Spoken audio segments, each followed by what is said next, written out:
खबरें शोबिस की रंगारंग दुनिया से। आपको बताएं, पाकिस्तानी शोबिस इंडस्ट्री की खूबसूरत अदाकारा यमुना जैदी की हसीन साड़ी में दिलकश अदाओं ने मदाहों को गर्विदा बना लिया। हाल ही में अदाकारा यमुना जैदी ने photo and video sharing app Instagram पर अपने ऑफिशियल अकाउंट से चंद नई तस्वीर मदाहों के साथ शेयर की, जिन पर सोशल मीडिया सार्फिन तारीफ किए बगैर न रह सके।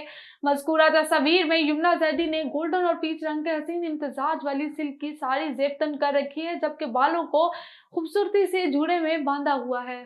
पाकिस्तानी सुपरस्टार अदाकार फवाद खान और सनम सईद की मुतनाज़ा इंडियन वेब सीरीज बरज़ुख को यूट्यूब से हटाने का ऐलान कर दिया गया।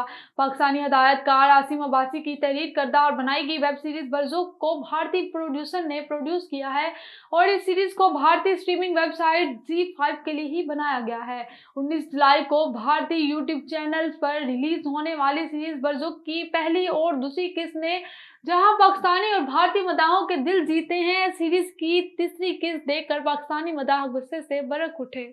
और फिल्म एनिमल से शोहरत पाने वाली अदाकारा तरफीती दिमरी अब परवीन बाबी बनेंगी। बॉलीवुड शायकीन के लिए खुशखबरी सामने आ गई। माजी की नामवर अदाकारी परवीन बाबी की जिंदगी पर एक फिल्म बनने जा रही है। परवीन बाबी की बायोपिक से मुतल्लिक ये इत्तलात भी सामने आई हैं कि फिल्म में परवीन बाबी का मरकजी किरदार एनिमल से शोहरत की बुलंदियों को छूने वाली तरफीती दिमरी बनेंगी।